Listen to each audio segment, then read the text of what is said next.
Shalom bagi kita semuanya.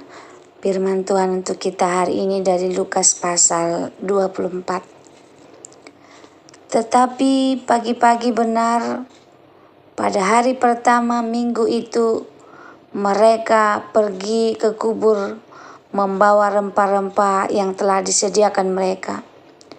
Mereka mendapati batu sudah terguring dari kubur itu.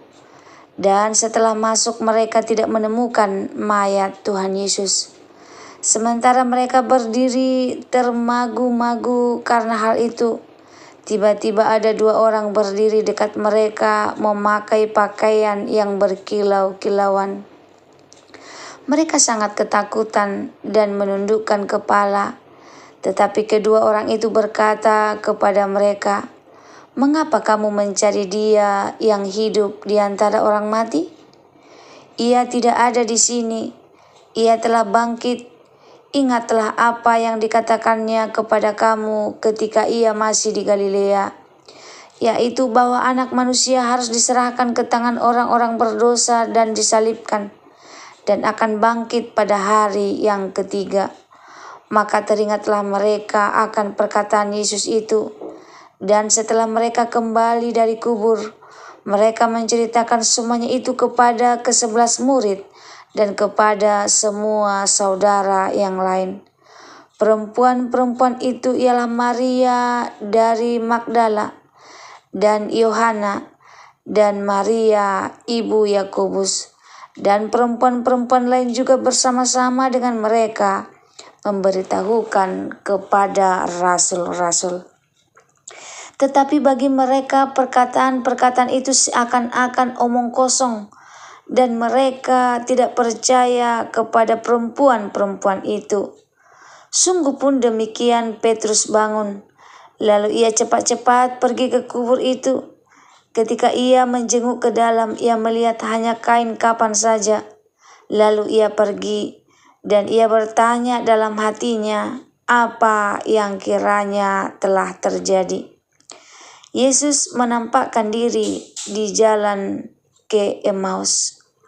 Pada hari itu juga dua orang dari murid-murid Yesus pergi ke sebuah kampung bernama Emmaus yang terletak kira-kira 7 mil jauhnya dari Yerusalem. Dan mereka bercakap-cakap tentang segala sesuatu yang telah terjadi.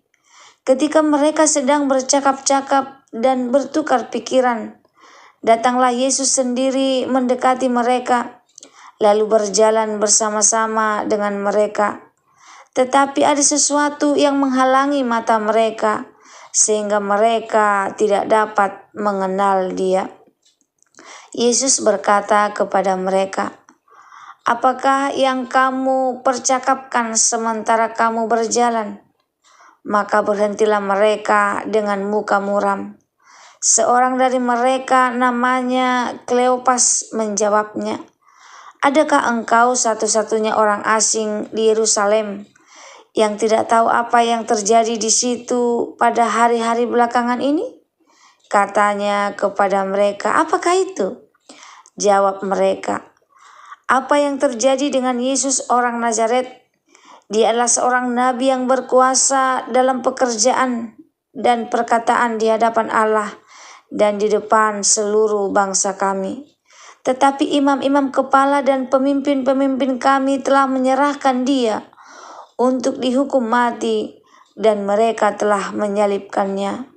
Padahal kami dahulu mengharapkan bahwa Dialah yang datang untuk membebaskan bangsa Israel. Tetapi sementara itu telah lewat 3 hari sejak semuanya itu terjadi. Tetapi beberapa perempuan dari kalangan kami telah mengejutkan kami. Pagi-pagi buta mereka telah pergi ke kubur dan tidak menemukan mayatnya. Lalu mereka datang dengan berita bahwa telah kelihatan kepada mereka malaikat-malaikat yang mengatakan bahwa Ia hidup. Dan beberapa teman kami telah pergi ke kubur itu dan mendapati bahwa memang benar yang dikatakan perempuan-perempuan itu, tetapi Dia tidak mereka lihat. Lalu Ia berkata kepada mereka, "Hai kamu orang bodoh, betapa lambannya hatimu, sehingga kamu tidak percaya segala sesuatu yang telah dikatakan para nabi? Bukankah Mesias harus menderita semuanya itu untuk masuk ke dalam kemuliaannya?" Lalu ia menjelaskan kepada mereka apa yang tertulis tentang dia dalam seluruh kitab suci, mulai dari kitab-kitab Musa dan segala kitab nabi-nabi. Mereka mendekati kampung yang mereka tuju. Lalu ia berbuat seolah-olah hendak meneruskan perjalanannya. Tetapi mereka sangat mendesaknya, katanya, "Tinggallah bersama-sama dengan kami, sebab hari telah menjelang malam dan matahari hampir tergenam." Lalu masuklah ia untuk tinggal bersama-sama dengan mereka. Waktu ia duduk makan dengan mereka, ia mengambil roti, mengucap berkat, lalu memecah-mecahnya dan memberikannya kepada mereka. Ketika itu terbukalah mata mereka, dan mereka pun mengenal dia, tetapi ia lenyap dari tengah-tengah mereka. Kata mereka seorang kepada yang lain, "Bukankah hati kita berkobar-kobar ketika ia berbicara dengan kita di tengah jalan, dan ketika ia menerangkan kitab suci kepada kita?" Lalu bangunlah mereka dan terus kembali ke Yerusalem. Di situ mereka mendapati ke-11 murid itu. Mereka sedang berkumpul bersama-sama dengan teman-teman mereka. Kata mereka itu, "Sesungguhnya Tuhan telah bangkit dan telah menampakkan diri kepada Simon." Lalu kedua orang itu pun menceritakan apa yang terjadi di tengah jalan dan bagaimana mereka mengenal dia pada waktu ia memecah-mecahkan roti. Yesus menampakkan diri kepada semua murid. Dan sementara mereka bercakap-cakap tentang hal-hal itu, Yesus tiba-tiba berdiri di tengah-tengah mereka dan berkata kepada mereka, "Damai sejahtera bagi kamu." Mereka terkejut dan takut dan menyangka bahwa mereka melihat hantu. Akan tetapi ia berkata kepada mereka, "Mengapa kamu terkejut dan apa sebabnya timbul keraguan-raguan di dalam hati kamu? Lihatlah tanganku dan kakiku. Aku sendirilah ini. Rabalah aku dan lihatlah, karena hantu tidak ada daging dan tulangnya, seperti yang kamu lihat ada padaku." Sambil berkata demikian, ia memperlihatkan tangan dan kakinya kepada mereka. Dan ketika mereka belum percaya karena girangnya dan masih heran, berkatalah ia kepada mereka, "Adakah padamu makanan di sini?" Lalu mereka memberikan kepadanya sepotong ikan goreng. Ia mengambilnya dan memakannya di depan mata mereka. Ia berkata kepada mereka, "Inilah perkataanku yang telah kukatakan kepadamu ketika aku masih bersama-sama dengan kamu, yakni bahwa harus digenapi semua yang ada tertulis tentang aku dalam kitab Taurat Musa dan kitab nabi-nabi dan kitab Mazmur." Lalu ia membuka pikiran mereka sehingga mereka mengerti kitab suci. Katanya kepada mereka, "Ada tertulis demikian, Mesias harus menderita dan bangkit dari antara orang mati pada hari yang ketiga. Dan lagi, dalam namanya berita tentang pertobatan dan pengampunan dosa harus disampaikan kepada segala bangsa mulai dari Yerusalem. Kamu adalah saksi dari semuanya ini. Dan aku akan mengirim kepadamu apa yang dijanjikan Bapakku. Tetapi kamu harus tinggal di dalam kota ini sampai kamu diperlengkapi dengan kuasa dari tempat tinggi." Kenaikan Yesus. Lalu Yesus membawa mereka keluar kota sampai dekat Betania. Di situ ia mengangkat tangannya dan memberkati mereka. Dan ketika ia sedang memberkati mereka, ia berpisah dari mereka dan terangkat ke surga. Mereka sujud menyembah kepadanya. Lalu mereka pulang ke Yerusalem dengan sangat bersukacita. Mereka senantiasa berada di dalam bait Allah dan memuliakan Allah. Shalom bagi kita semuanya. Firman Tuhan untuk kita hari ini dari Lukas pasal 24. Temanya Yesus bangkit, pengharapan baru dalam hidup kita. Saudara yang diberkati Tuhan, kita semua pasti pernah mengalami situasi hidup yang membuat kecewa, takut, bahkan merasa ada jalan buntu di depan kita. Tetapi bagian firman Tuhan hari ini Lukas 24 mengingatkan kita bahwa di balik kubur yang kosong ada pengharapan yang penuh. Kebangkitan Yesus bukan hanya peristiwa sejarah, melainkan dasar iman, kekuatan dan sukacita hidup kita. Ayat 1-12, Yesus bangkit mengubah kesedihan menjadi sukacita. Para perempuan datang ke kubur dengan hati duka, membawa rempah-rempah. Mereka pikir Yesus sudah mati dan segalanya berakhir.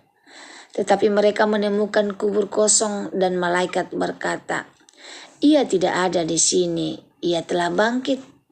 Petrus pun berlari ke kubur penuh rasa heran.